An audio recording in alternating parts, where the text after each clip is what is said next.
Yang pertama sama seperti tadi yang komentar Bu Eva di awal-awal itu, kaget saya juga lihat naskahnya Dwi itu kan tebal ini kan. Luar biasa. Tebal, tapi alhamdulillah ternyata setengahnya itu ada lampiran. Alhamdulillah setengahnya, malah lampirannya lebih banyak dari isinya. Ya. Nggak apa-apa, tapi ini bentuk keseriusan ya, artinya data-data semuanya itu ada. Memang semestinya seperti ini penelitian itu.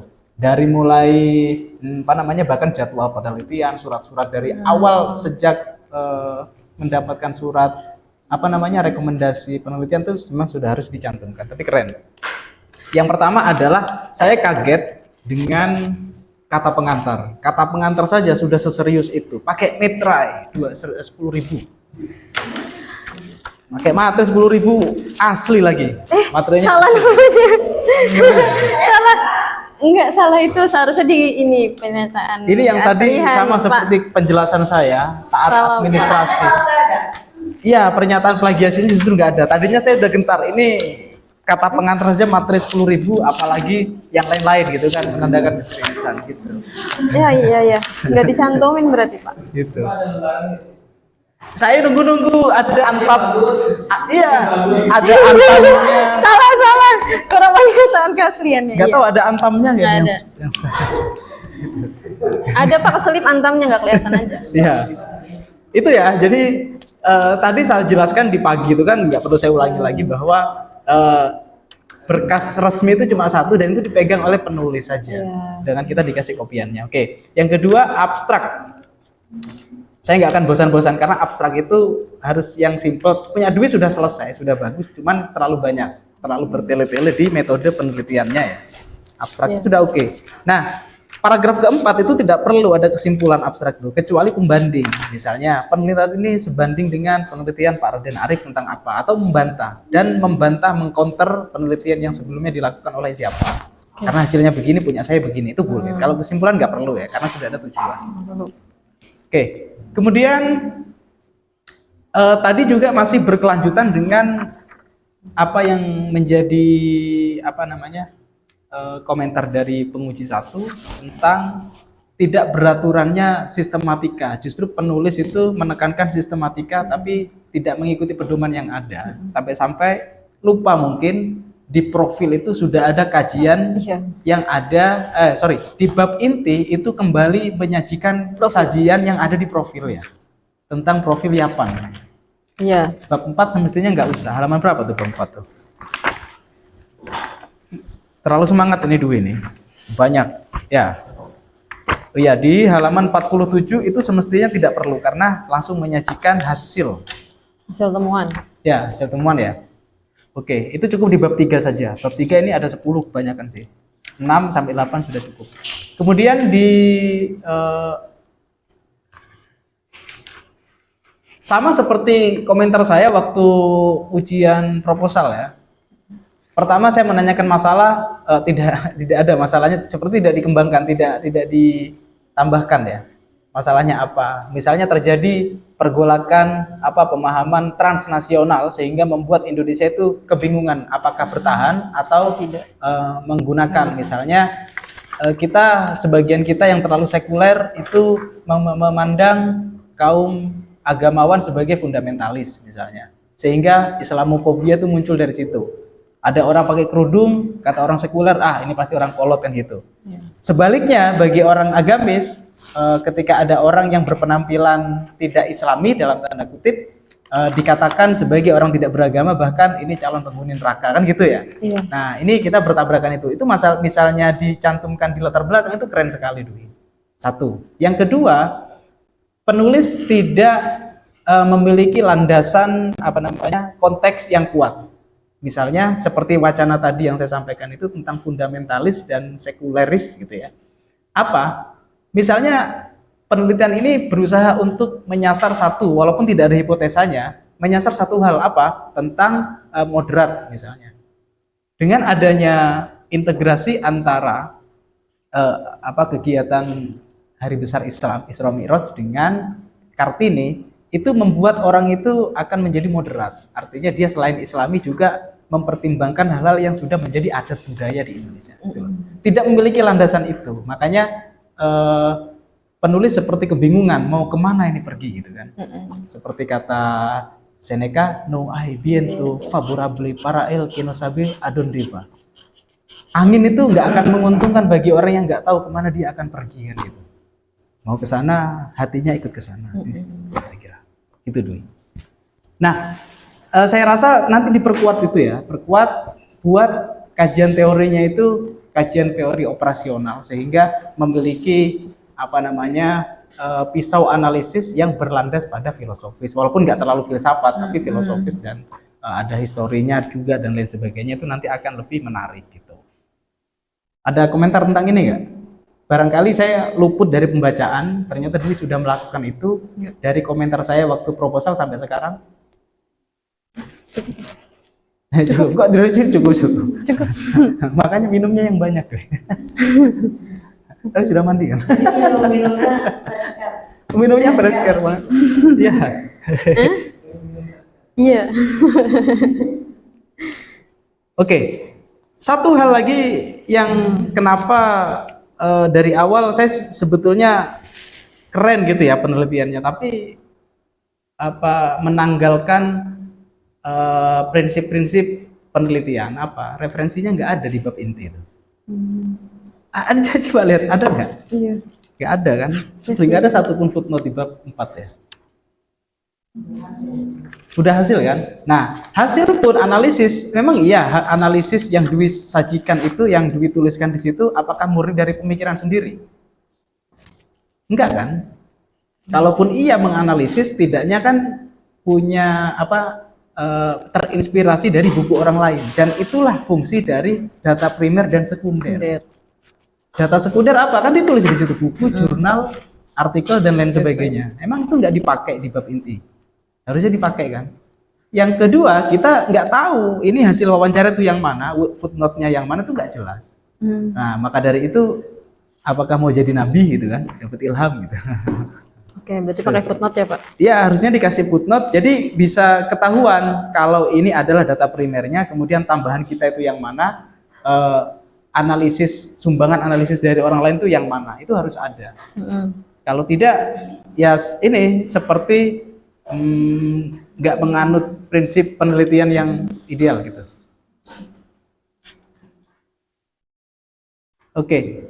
Tadi ya sistematikanya itu juga nanti sesuaikan lagi Dwi sama dengan yang ada di pedoman, karena tadi juga sama komentarnya Bu Eva itu ada kerangka berpikir tuh, saya heran dari mana itu ya kerangka berpikir. Ini sudah saya tandain juga sih kerangka berpikir itu ya di bab 2 terakhir. Satu lagi yang menurut saya ini agak sedikit berantakan adalah tentang keselarasan antara rumusan masalah dengan isi. Rumusan masalah ada berapa? 2. Oke. Prinsipnya rumusan masalah itu kalau mau global ya, satu rumusan masalah gampangannya itu satu bab misalnya. Maka 2 rumusan masalah ada 2 bab, bab inti. Bab inti 1, bab 4, bab inti 2, bab 5. Tapi kalau tidak mau dijadikan satu bab tersendiri, maka 2 rumusan masalah setidaknya satu bab itu ada subbab, 2 subbab. Ada 2 subbab. Iya, ada 2 subbab untuk untuk sebagai bentuk jawaban dari satu rumusan masalah itu. Oke. Ini punya Dwi ada semua, cuman tidak sinkron antara rumusan masalah dengan isi. Contoh ya. Bab 4 buka bab 4 halaman 47. 40 itu 52 ya, sejak halaman 52. Rumusan masalahnya misalnya adalah yang pertama mana? Proses integrasi. Oke. Bagaimana integrasi nilai-nilai keislaman dan kebangsaan dalam kegiatan perayaan hari besar tahun ajaran? Oke, itu ya, tahun ajaran. 1, proses integrasi. Itu sudah benar. Yang 1. Saya pikir cuma 2. Bagaimana dampak, langsung menerangkan dampak. Ternyata di sini masih ada lagi. Yang kedua apa gitu kan? Mana itu? Banyak. Yang kedua, faktor pendukung integrasi nilai. Ini harusnya dikasih rumusan masalah kalau mau seperti ini. Karena kalau tidak, maka tidak sinkron gitu. Oke, terus ada lagi yang di sini tidak ada punya Arsita ya, lupa saya. Yang tidak ada rumusannya, ternyata di sini ada keterangannya. Oh, bukan. Ini ada pembatasan penelitian juga di bagian akhir bab inti ya. Mestinya nggak perlu. fokus terbatas pada dua pra ini nggak perlu karena ini masuknya di pembatasan masalah. Nah, saya mirip itu kemarin tuh ada yang nanya ke saya dari kampus lain itu ternyata ada kampus yang menerapkan itu. Jadi pembatasan masalah juga ada yang seperti ini. Ditaruh di bab inti, di hasil penelitian. Saya jelaskan bahwa itu sebetulnya tergantung pada pedoman yang ada di kampus itu. Tapi kampus kita tidak menganut itu, gitu. Mungkin UI ya, bukan? Ada di salah satu universitas. Mungkin ya dari salah satu universitas di Sumatera itu ada tuh yang nanya ke saya. Itu. Nah, kemudian penulis itu terburu-buru dalam menjelaskan integrasi. Contoh ya. Ini contoh bukan saya contohkan. Misalkan saya tanya Dwi, apa bentuk integrasi antara perayaan Hari Besar Nasional dan perayaan Hari Besar Islam di SMA SMP Yapan ini? Seperti apa contoh integrasinya? Contoh integrasinya. Kan ini kan hasil penelitiannya kan? Iya. Apa integrasinya? Jadi contoh integrasinya itu yang pertama itu dari visi misi sekolah yang kesesuaian, Pak. Jadi kan antara visi misi sekolah dengan judul saya tuh selaras. Dari situ juga integrasi lihat proses integrasinya. Terus setelah itu dari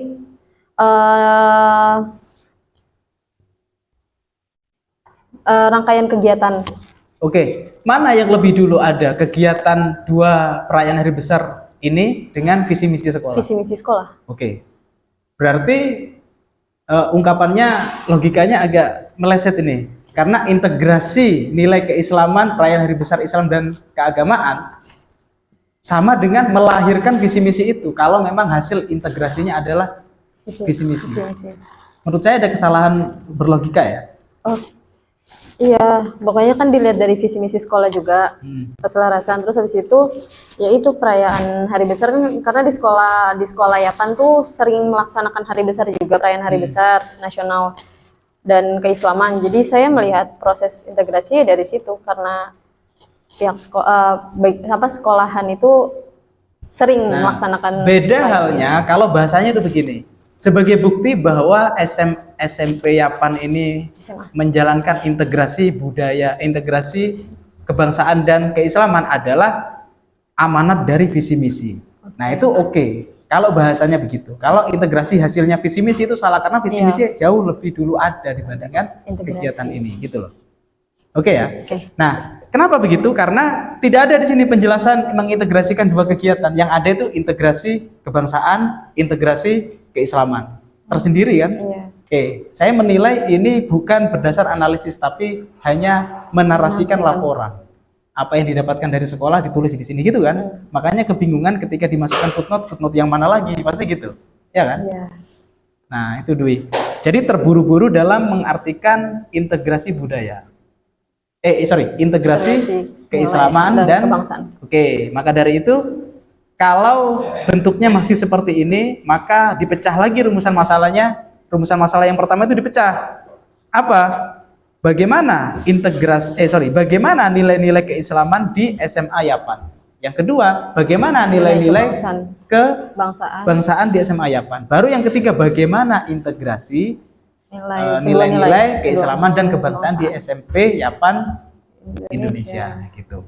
Itu yang benar begitu, maka isinya akan sinkron. Kalau tidak ngikutin ini, mati kita. Ya.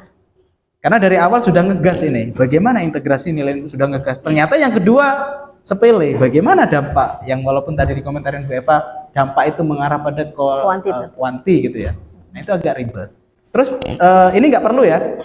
Studi kasus pada Indonesia tahun ajarannya nanti taruh di pembatasan aja lah, jelek begini. Ya, kemarin kan masukin dari Ustadz Ali juga. Nggak perlu sih terlalu detail begini di pembatasan. Oke ya, jadi itu terburu-buru dalam menjelaskan integrasi sebelum ada penjelasan mendetil tentang keislaman dan kebangsaan tersendiri. Nilai keislaman dan kebangsaan. Nanti dipisah lagi, nggak apa-apa kita selesai skripsi bukan selesai segala-galanya, tapi kita lakukan revisi ya. Sayang kalau misalnya ini nanti nggak diperbaiki untuk jadi jurnal itu nggak bereputasi, gitu ya. Kemudian dua sebelum terakhir adalah tadi bisa nggak yang tadi sempat saya singgung itu intisari dari dua kegiatan ini yang saya minta waktu proposal waktu itu. Misalnya goal settingnya dari kegiatan PHBI, keislaman Isra Mi'raj itu apa? Kemudian goal setting juga dari kegiatan perayaan Hari Besar Nasional Kebangsaan itu apa? Kenapa harus Kartini, filosofinya apa? Kemudian Isra Mi'raj, filosofinya apa? Sudah punya belum? Ya, kalau untuk Sebagai tata Isra nilainya. Mi'raj itu Pak, kenapa Isra Mi'raj? Karena saya lupa lagi. Sebentar.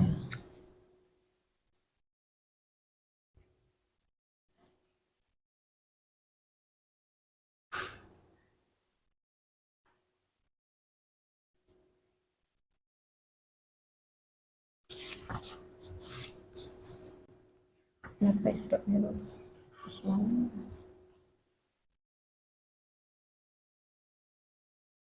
Karena Isra Mi'raj itu kan sebuah perayaan yang dimana pas di ceramah itu kan dijelaskan tentang keteladanan Rasul juga, terus habis itu tentang ibadah sholatnya. Nah, terus habis itu tentang bentar. Ini ya. Apa lagi? Bentar. Harusnya sudah selesai nih. Nah, sudah di luar kepala karena ini yang menjadi objek kajian kita itu ini. Ya, jadi di Isra Mi'raj itu kan mengajarkan tentang ini Pak, ibadah dan keteladanan Nabi. Terus ada spiritualitas. Terus di era Kartini itu jadi menanamkan semangat nasionalisme, emansipasi, dan penghargaan terhadap perjuangan. Ya, Bangsa itu nanti gitu. dikuatkan sama seperti yang saya contohkan. Kalau Isra Mi'raj itu kan ya intinya misalnya ya ini kan saya baru kemarin tuh kan ya orang sholat kemudian peringatan Kartini selalu ditandai dengan batik gitu kan. Ya, Ya, bisa batik, masuk, hari bisa batik. masuk, bisa Artinya ya orang beragama itu ya santai aja lah kan gitu. Santai aja, nggak perlu terlalu agamis secara aksesoris dan Iya, sebagainya. benar. Yang penting kewajibannya terpenuhi kan gitu. Iya. Dan gue harus terbiasa itu untuk membuat konklusi dari premis-premis yang dibuat. Oke. Gitu ya. Oke, terakhir adalah sama seperti pertanyaan saya ke para peserta ujian 1 dan 2 tadi, apa yang mau diperbuat dengan tulisan ini di kemudian hari? Ini kan nggak selesai di sini kan? Sayang lah, ini bikinnya berbulan-bulan kemudian dilupakan begitu saja. Apa ya?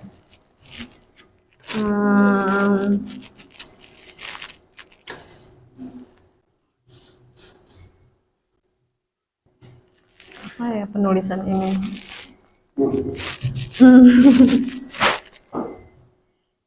Jadi penulisan ini tuh jadinya nanti bisa diterapkan dari sekolah-sekolah lain, tapi Pasti, ya produk pasti. Enggak, kita, pergerakan dari kitanya.